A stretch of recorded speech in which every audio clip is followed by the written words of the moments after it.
수요예배를 드리는 우리 모든 성도들에게 하나님의 은혜와 사랑이 충만하시기를 주의 이름으로 축원합니다. 오늘 우리에게 주신 하나님의 말씀은 요한 1서 2장 3절에서 6절 말씀입니다. 우리가 그의 계명을 지키면 이로써 우리가 그를 아는 줄로 알 것이요 그를 아노라 하고 그의 계명을 지키지 아니하는 자는 거짓말하는 자요 진리가 그 속에 있지 아니하되 누구든지 그의 말씀을 지키는 자는 하나님의 사랑이 참으로 그 속에서 온전하게 되었나니 이로써 우리가 그의 안에 있는 줄을 아노라. 그의 안에 산다고 하는 자는 그가 행하시는 대로 자기도 행할지니라. 아멘. 그 말씀은 거룩한 초청이라는 제목으로 오늘 말씀을 나누겠습니다. 우리가 가끔씩 다른 사람의 초청을 받으면 기분이 굉장히 좋습니다. 내가 저 사람한테 참 중요한 사람이구나 이런 느낌이 들기도 합니다. 또 먹는 그런 잔치, 먹는 파티에 초청이 된다면 너무 기분이 좋지요. 맛있는 음식이 가득 준비되어 있고 또 이런저런 이야기를 나누는 것은 참으로 즐거운 일입니다. 또 음악 발표회라든지 미술 관람회라든지 또 연주회라든지 이런 전시회에 초청되는 것은 매우 기분 좋은 일입니다. 일상생활에서 벗어나서 다시 한번 자신을 새롭게 하는 또 그런 느낌을 가지게 됩니다. 그런 것을 경험하면 생활에 여유가 생기는 것 같습니다. 우리가 영화제를 보면 영화제에 입장하는 배우들의 모습이 너무 화려하다는 것을 볼 수 있습니다. 배우들은 가장 최고의 모습으로 입장합니다. 영화제를 가면 여배우들의 그 아름다운 드레스, 끝없는 드레스, 끝날린 드레스 이런 거 실컷 보게 됩니다. 영화제는 완전히 여자 배우들의 몸매 자랑, 패션 자랑의 대결장인 것입니다. 어떻게 하면 사람의 시선을 끌어모을 수 있을지 잘 보여줍니다. 그런 초청이 우리에게 또 보는 즐거움이 있습니다. 옛날에 미국의 클린턴 대통령은 선거 자금을 마련하기 위해서 선거 자금을 많이 낸 사람을 백악관에 초대했습니다. 그 사람들은 돈을 내고 클린턴과 저녁 식사를 했는데 백악관에서 대통령과 저녁 식사를 했다. 이런 엄청난 자부심, 프라이드를 가지게 되었습니다. 돈을 조금 더 내면 백악관에서 재워주기까지 했습니다. 그래서 사람들은 백악관이 뭔 호텔이냐 이렇게 막 비웃기도 했지만 돈을 낸 사람은 백악관에서 하룻밤 자는 것을 평생의 어떤 자랑으로 생각했을 것입니다. 그런데 전혀 다른 종류의 초청이 있는데 새로운 삶을 주는 초청이라 할 수 있겠습니다. 예를 들어서 선천적인 어떤 큰 질병을 갖고 있는 어린이가 있었는데 그들을 초청해서 수술을 받게 해주고 낫게 해주는 그런 아주 멋진 초청을 해주는 경우가 있습니다. 지금 우리나라는 심장 수술에 있어서는 세계 최고라고 합니다. 심장을 꺼내어서 그것을 줄여주기도 하고 심장을 바꿔주기도 하고 별의별 수술을 다 할 수 있는 능력이 있습니다. 그래서 지금 우리나라에서 제3국에 있는 가난한 나라에 있는 심장병 어린이들, 난치병 어린이들을 데리고 와가지고 무료로 수술해주고 또 무료로 치료해주는 또 안과 수술을 통해서 이제 개안 수술을 해준다든지 그런 일들을 많이 하고 있습니다. 이런 초청은 질병에서 해방시켜주는 그런 치료해주는 그런 초청이고 새로운 삶을 주는 초청이라 할 수 있습니다. 음악을 한번 듣거나 또 맛있는 음식을 먹는 것은 그냥 그것으로 한 번으로 끝나는 것입니다. 멋진 드레스 구경하고 그냥 끝나는 것이죠. 그렇지만 병을 치료해주고 새로운 삶을 주는 초청은 너무나 좋은 것입니다. 하나님께서 우리를 초청하십니다. 하나님께서 초청하신 초청은 바로 이런 것입니다. 하나님께서는 우리 속에 있는 죄를 치료해 주시고 우리에게 새로운 삶을 주시기 위해서 오늘도 우리를 하나님의 집으로, 성전으로 우리를 초청해 주시는 것입니다. 예수를 믿는 것은 바로 가장 위대한 초청이라 할 수 있습니다. 하나님의 왕궁에서 우리의 모든 망가진 것들이 치료받고 새로워지고 수술되어서 깨끗하게 되는 것입니다. 온전한 사람으로 만들어지는 것입니다. 우리를 온전한 사람으로 만들어 주시기 위해서 하나님은 우리를 초청해 주십니다. 하나님께서 부르신 것은 이렇게 멋진 것입니다. 거룩한 초청입니다. 이 거룩한 초청을 받는 여러분들을 축복합니다. 오늘 말씀 3절에 보시면 우리가 그의 계명을 지키면 이로써 우리가 그를 아는 줄로 알 것이요. 계명이라는 것은 종류가 매우 많습니다. 먼저 이 세상의 계명을 한번 생각해 보십시다. 세상 법정에서 다뤄지는 계명을 한번 생각해 보십시다. 세상 법은 죄를 판단하고 징계하는 것입니다. 그런데 죄로 판명되지 않으면 효력이 발생하지 않습니다. 죄가 들키지 않는 이상 그것에 대해서 죄라고 이야기하지 않는 것입니다. 그러나 죄로 드러나게 되면 범죄라는 것이 입증이 되고 폭로가 되면 그 다음부터 그 사람은 죄인이라고 정죄하고 인격적으로 비하하고 비난하고 처벌을 가합니다. 그래서 이 세상의 계명은 죄를 지으면 드러나게 되는 것이고 죄를 지으면 조사하는 것입니다. 그리고 나서 죄로 판명되면 인격의 존엄성을 빼앗습니다. 인격의 신체를 제한시켜버립니다. 처벌을 가해서 가둬버립니다.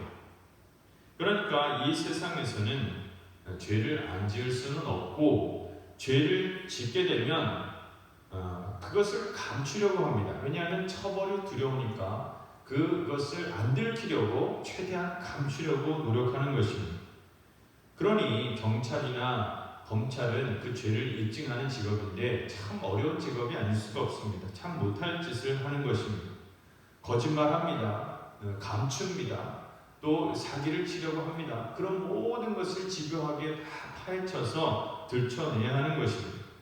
그것이 안 되면 윽박지르고 잡아서 가두고 막 집요하게 쫓아다니고 증거를 수집해서 들이밀고 또 그거 거짓말하는 거 다시 들이밀고 또 다른 증거 준비해서 내밀어야 되고 처벌을 해야 하는 것입니다.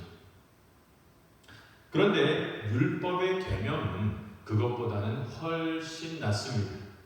율법의 계명은 죄가 무엇인지에 대해서 알려주는 것입니다. 그리고 죄를 짓지 않도록 지켜야만 하는 것을 미리 알려주는 것입니다. 그래서 율법을 지키면 오히려 보호를 받을 수 있는 것입니다. 그렇지만 율법을 어기면 세상법과 마찬가지로 엄청난 처벌을 가하게 되어 있습니다. 엄격한 처벌이 준비되어 있습니다. 율법을 어기면 격리가 됩니다. 사회로부터 공동체로부터 분리가 됩니다. 율법으로 정죄를 받게 되면 회복이 어렵습니다. 그러니까 사람들은 율법 아래에서 살아가면서 율법을 지키기 위해서 애를 쓰는 것입니다. 죄를 이기지는 못하지만 죄의 성품을 억누르면서 죄를 가리기 위해서 애를 쓰는 것입니다. 그러니까 처벌이 무서워서 죄를 안 지으려고 하는 것입니다. 그러니까 율법은 종의 계명이라 할 수 있습니다. 율법을 사랑해서 지키는 사람은 아무도 없습니다. 억지로 지키는 것이죠. 예를 들어서 직장에서 사장이 직원들에게 지시를 내리고 명령을 합니다. 그러면 직원들이 열심히 일을 해서 성과를 내고 돈을 벌고 일을 막 잘 해내려고 노력합니다. 그렇게 잘 하려고 노력하는 이유는 사장이 좋아서가 아닙니다. 물론 사장이 좋을 수도 있지만 꼭 사장이 좋다고 해서 내가 일을 열심히 하는 것은 아닙니다. 돈을 벌려고 하는 것이고 직장이니까 하는 것이고 내 밥줄이 걸려 있으니까 하는 것이고 내게 맡겨진 그런 일이니까 최선을 다해서 하는 것입니다. 그런데 집의 계명은 다릅니다.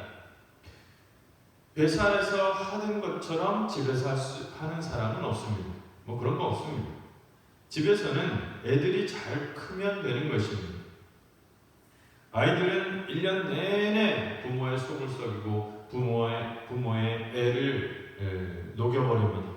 그러다가 어버이날이나 좀 돼서 아빠 사랑해요, 엄마 사랑해요 막 이러면서 그렇게 아양을 떨면 부모님은 뭐 그게 진심인 줄 알고 또 속아주는 것입니다. 뭐 그게 너무 좋아요. 네. 아이들이 뭐 잠깐 그렇게 해주는 건 너무 좋아 죽습니다.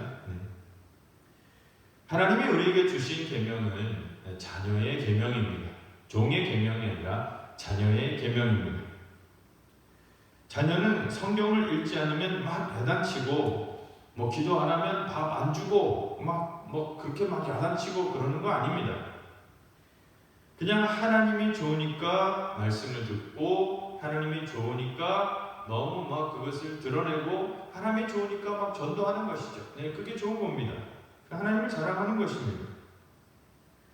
그런데 효과는 그렇게 크지 않습니다. 예를 들어서 너 성경 안 읽으면 지옥 간다? 그러면 엄청 성경을 읽습니다.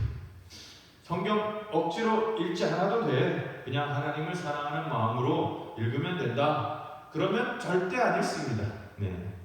너 기도 안 하면 지옥 간다? 막 그러면 열심히 기도합니다. 새벽 기도, 철야 기도 막 찾아다닐 것입니다. 그런데 억지로 기도 안 해도 하나님을 사랑하는 마음으로 하고 싶을 때 기도하면 된다. 그러면 또 기도를 안 합니다. 1년 내내 안 합니다. 그래도 하나님은 그게 좋다는 거예요. 자식을 좋아하는 거죠. 자녀를 좋아하는 거죠. 종을 좋아하는 것이 아닙니다. 종의 마음을 기대하는 것이 아니라 자녀의 마음을 기대하시는 것입니다. 물론 일을 시켜보면 성과는 확실히 다릅니다. 일을 시켜보면 직원들이 하는 것과 집안에서 자녀들이 하는 것과는 천지 차이입니다. 직원들은 너무 잘합니다. 대기업체 직원들은 일하는 데 있어서 막 끝내줍니다. 네, 흠이 없습니다. 며칠 내로 막 엄청난 성과를 만들어 옵니다. 흠 없이 기대 이상으로 해냅니다. 그런데 자녀들에게 이것 좀 해봐, 이것 좀 해라 이렇게 하면 절대 안 합니다. 문 쾅 닫으면서 싫어요. 그거 내가 왜 해요? 막 이러면서 가버린다고요. 그런데 아버지는 누굴 좋아합니까? 아버지는 그 말 안 듣는 그 자식이 좋은 겁니다. 말 안 듣고 말썽 부르는 우리는 그놈이 좋습니다. 왜냐하면 자기 자식이니까요. 하나님이 우리에게 주신 계명은 종의 계명이 아니라 자녀의 계명입니다. 자식이기 때문에 헌신하지 않는 경우도 있습니다. 율법적으로 많이 모릅니다. 또 자발적으로 하지 않을 때도 많습니다. 그런데 종은 그렇지 않습니다. 종은 율법적으로 막 몰아붙이면 막 열심히 합니다. 뭐 헌신자 막 교회에서도 막 헌신자를 만들어내려고 하면 막 일이 막 척척 진행됩니다. 헌금도 많이 하고 봉사도 많이 하고 희생도 많이 합니다. 그래서 교회도 자주 유혹에 빠지는 것이 있는데 율법적으로 막 눌러가지고 헌신자를 많이 배출해내고자 하는 그런 욕망이 생긴다는 것입니다. 그러나 그것은 복음적인 것이 아닙니다. 조금 늦더라도 시행착오를 겪는다 할지라도 자기 스스로 자발적으로 하는 것이 훨씬 좋은 것이고 훨씬 수준이 높은 것이죠. 하나님은 1000명의 노예를 원하시지 않습니다. 한 명의 자녀를 기뻐하십니다. 자녀의 계명으로 하나님을 기쁘시게 해드리는 저와 여러분들이 되시기를 바랍니다. 6절 말씀을 보면 그의 안에 산다고 하는 자는 그가 행하시는 대로 자기도 행할지니라. 예수님을 믿게 되면서 생기는 그런 놀라운 축복이 있는데 그것은 바로 우리가 예수님을 믿으면 예수님 안에 살게 된다는 것입니다. 예수님 안에 사는 것입니다. 내가 사는 것은 나를 사랑하시는 예수님과 살아가는 것입니다. 예수님 안에 살아가는 것입니다. 그렇기 때문에 예수 믿는 사람은 혼자 사는 사람들이 절대 아닙니다. 예수님과 함께 살아가는 것입니다. 예수님 안에 살아가는 것입니다. 사람이 결혼을 하면 배우자와 함께 살게 되는데 배우자와 함께하는 삶은 전혀 다른 삶입니다. 혼자 살 때와는 전혀 다른 삶을 살아야 하는 것입니다. 혼자 살 때는 자기 마음대로 밤에 늦게 들어와도 됩니다. 밤늦게 돌아다녀도 괜찮습니다. 아무 때나 친구를 만날 수 있습니다. 친구 안 만날 때는 안 만나지만 만날 때는 막 돌아다니면서 아무 때나 만납니다. 심지어는 친구를 집에 데리고 와서 함께 놀기도 하고 또 친구를 재워주기도 합니다. 그런데 결혼하고 나서도 그렇게 살면 안 됩니다. 친구 데려와서 재워주고 친구 데려와서 먹여주고 그러면 쫓겨나게 됩니다. 이혼당하게 됩니다. 밤늦게 싸돌아다니면서 친구들 만나서 실컷 놀고 실컷 돌아다니고 낚시하고 축구하고 게임하고 오락하고 그리고 술집 다니고 친구 데리고 와서 집안에서 또 2차 3차 하고 그러면 쫓겨나죠. 우리가 결혼을 하면서 새로운 관계를 맺게 됩니다. 그것은 옛날의 관계를 청산하고 배우자와 아름다운 생활을 시작하는 것입니다. 배우자와 아름다운 생활을 환상적인 결혼 생활을 시작하면 우리에게 놀라운 세계가 펼쳐지는 것입니다. 그것을 우리는 신혼생활이라고 하죠. 전혀 다른 차원의 환상적인 생활입니다. 우리가 예수님을 만나게 되면 예수님과 함께 살아가게 됩니다. 예수님과 함께 사는 것입니다. 우리는 예수님과 환상적인 신혼생활을 누리기 위해서 지켜야 할 것들이 있습니다. 내 마음대로 했던 것들 하지 말아야 되는 것입니다. 예수님이 하시는 대로, 예수님이 하라는 대로 우리도 해야 할 것이 있는 것입니다. 예수님이 주신 계명을 지키는 것인데 그것이 바로 우리에게 해야 할 일인 것입니다. 특별히 우리에게 주신 계명은 무엇입니까? 서로 사랑하라는 계명입니다. 다시 말해서 이웃을 사랑하라는 계명인 것입니다.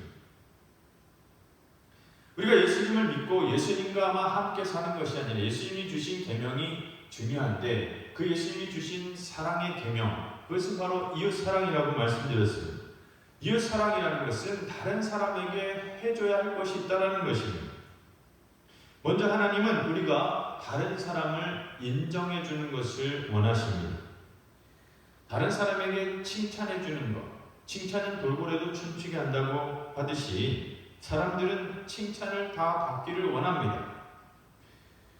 물론 우리 그리스도인들은 사람을 외모로 판단하지 않습니다. 그 사람 속에 만들어져 있는 하나님의 형상, 그 형상을 우리가 인정하고 아름답게 여기고 그것을 가지고 칭찬을 하는 것입니다. 이것이 굉장히 귀한 것입니다. 모든 사람에게 하나님의 형상이 있습니다. 아무리 타락한 사람이라 할지라도 하나님의 형상이 있습니다. 그래서 우리 믿는 예수 그리스도를 믿는 우리 그리스도인들은 함부로 남을 정죄하지 않습니다. 그리고 그리스도인들은 다른 사람에게 아첨할 필요가 없습니다. 다른 사람을 깎아내릴 필요도 없습니다. 그냥 있는 그대로 진지하게 대하는 것입니다. 사람을 미워할 필요도 없고 시기할 필요도 없습니다. 소중한 사람들인 것을 알기 때문입니다. 그래서 우리 그리스도인들은 다른 사람을 가지고 이용하려고 해서는 안 됩니다. 각자가 자기가 행복하게 살 수 있도록 자기가 하나님의 뜻을 찾아갈 수 있도록 도와주면 충분한 것입니다. 다른 사람을 내 사람으로 만들 필요가 없습니다. 다른 사람을 자신의 추종자로, 자신의 제자로 만들 필요가 없습니다. 그것이 다른 사람을 인정해주고 다른 사람을 격려해주는 것입니다. 또 우리 예수 믿는 사람들은 다른 사람에게 해줄 수 있는 것이 있는데 그것은 다른 사람의 허물을 용서해 주는 것입니다. 다른 사람이 우리에게 무례하게 대했을 때, 신체적으로, 물리적으로, 재산적으로 피해를 주었을 때 우리는 아픕니다. 우리는 힘듭니다. 또 우리는 그것에 대해서 보복하고 싶은 마음도 생깁니다. 그런데 하나님께서는 용서하라고 하셨습니다. 하나님께서 나를 용서해 주신 것을 생각해 보면 다른 사람이 나에게 대한 것은 별로 큰 것도 아닙니다. 사실 아닙니다. 그래서 우리는 용서해 줄 수 있습니다. 성도가 다른 사람을 용서할 수 있는 것은 가장 큰 선물입니다. 우리가 용서할 수 있다는 것은 자신이 굉장히 성숙했다는 것을 반증해 주는 것입니다. 그런데 어떤 분은 나는 저 사람을 절대 용서해 줄 수 없어. 저 사람은 나를 괴롭게 하고 나를 아프게 한 사람이야. 나는 저 사람에 대해서 결코 용서해 주고 용서할 수가 없어. 용서하고 싶지만 용서해 줄 수 없어. 이렇게 말하는 분도 있습니다. 그러면 용서해 주지 마세요. 그 대신에 한번 그 사람의 입장에서 한번 서보려고 노력해 보시기 바랍니다. 그 사람이 어떤 잘못을 했을 때, 나에게 어떤 잘못을 했을 때 그 사람이 어떤 상태였을까? 그 사람에게 무슨 사정이 있을지도 모릅니다. 내가 모르는 어떤 아픔과 상처가 있을지도 모릅니다. 그것을 해결할 방법을 몰라서 그렇게 행동을 했을 수도 있는 것입니다. 그런 것들을 한번 생각해보고 그 입장을 한번 이해해보려고 노력해보시기 바랍니다. 그러면 확실히 달라질 것입니다. 물론 완벽한 용서를 우리는 할 수 없습니다. 그렇지만 용서하려고 마음 먹는 것조차 어렵다면 그 사람의 입장에서 한번 이해해보려고 노력해보시기 바랍니다. 우리가 다른 사람에 대해서 좋지 않게 판단하는 것은 그 사람이 가지고 있는 장점의 100분의 1도 되지 않는 것 가지고 우리는 그 사람을 정죄하고 좋지 않게 판단합니다. 그런데 사실 우리가 모르는 그 사람의 장점도 사실 많을 수 있습니다. 우리 눈에는 어떤 사람이 참 밉고 어떤 경우에는 참 못되게 행동하기도 합니다. 그렇지만 사실은 장점이 많고 우리가 모르는 부분도 많이 있습니다. 그래서 함부로 남을 판단하려고 해서는 안 되는 것입니다. 약점이 보입니다. 그렇지만 저 사람에게 무슨 사정이 있겠지, 저 사람의 형편에 어려움이 있겠지, 내가 모르는 속사정이 있겠지, 여유롭게 너그럽게 이해하려고 노력하는 성숙한 분들이 되시기 바랍니다. 그리고 그 사람에게, 저 사람에게는 내가 모르는 장점이 많이 있다, 이렇게 생각해야 할 것입니다. 물론 사람을 대하는 것은 간단한 문제가 아니에요. 사람을 대할 때 쉽게 생각해서도 안 되고 쉬운 사람 아무도 없습니다. 나를 어렵게 만들었던 사람, 나를 힘들게 했던 사람, 그 사람 생각하면 참 그 사람 망했으면 좋겠다, 어디 사라졌으면 좋겠다, 절대로 그렇게 마음먹어서는 안 됩니다. 그런 생각을 하면 안 됩니다. 큰일 납니다. 그런 기도가 응답되면 어쩌려고요? 네, 그러면 안 됩니다. 그 사람에게도 소중한 사람들이 있습니다. 어떤 사람이 있다면 그 사람 혼자만 있는 것이 아닙니다. 그 사람의 부모도 있고 형제도 있고 자녀가 있고 자손이 있고 그를 사랑하고 아껴주고 그를 기다려주는 사람이 있습니다. 결코 한 사람만 봐서는 안 되는 것입니다. 그래서 우리 그리스도인들이 해줄 수 있는 최고의 선물은 바로 용서입니다. 용서해주는 것입니다. 복수하지 않는 것입니다. 용서가 안 될 때는 이해해 주려고 노력하는 것입니다. 그것이 용서입니다. 무슨 사정이 있겠지, 내가 오해하는 부분이 있겠지, 저 사람은 내가 모르는 장점이 있다, 이렇게 생각해 주는 것, 그것이 사실 용서의 출발인 것입니다. 그렇게 생각하면 분명히 좋은 것을 볼 수 있고 좋은 것들이 보이기 시작합니다. 그것은 내가 시기심으로 오해함으로 보지 못했던 부분들이 많이 있는 것입니다. 사실 우리는 무엇이든지 완전할 수 없습니다. 완전하게 하려고 해서는 안 됩니다. 완전하려고 해서는 안 됩니다. 완전한 신앙, 완전한 헌신, 완전한 경건, 이런 것 없습니다.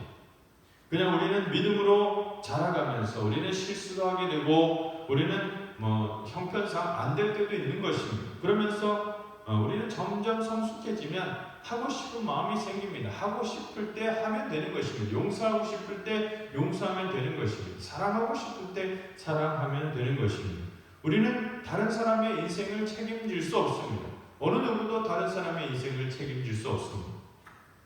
그렇지만 완전히 끊어버리지는 마시고 도와줄 수 있을 때 도와주면 되는 것입니다. 기도해 줄 수 있을 때 기도해 주면 되는 것입니다. 그런데 하나님께서는 그것을 소중하게 여기셔서 그것으로 큰 축복이 나오게 하시는 것입니다. 이것이 아들의 계명, 자녀의 계명인 것입니다. 율법의 계명이 아니고 세상의 계명이 아니고 천국의 계명인 것입니다. 하나님께서는 오늘 우리 모두를 멋진 파티에 초청해 주셨습니다. 우리 속에 있는 죄를 다 씻어주시고 우리에게 하나님의 성품을 주시는 존귀한 파티에 우리를 초청하여 주셨습니다. 그 거룩한 초청에 기쁘게 응답하시는 저와 여러분들이 되시기를 바랍니다. 오늘 여기서 이 믿음을 가지고 기뻐하면서 날마다 아름답고 복된 삶을 살아가시는 성도들이 되시기를 주의 이름으로 축원합니다. 기도하겠습니다.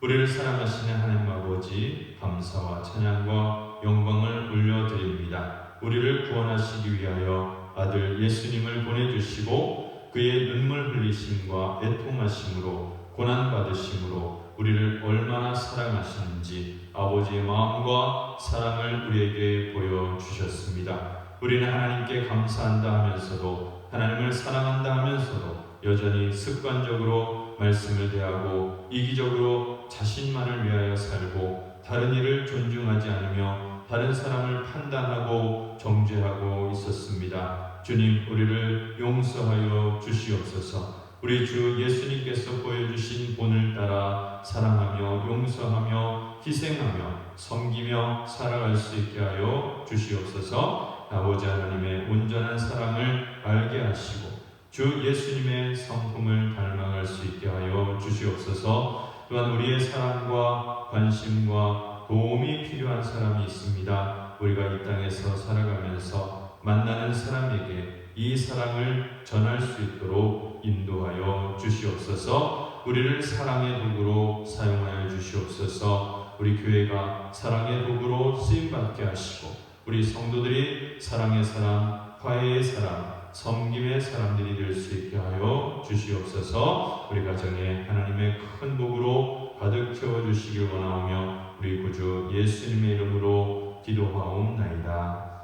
아멘.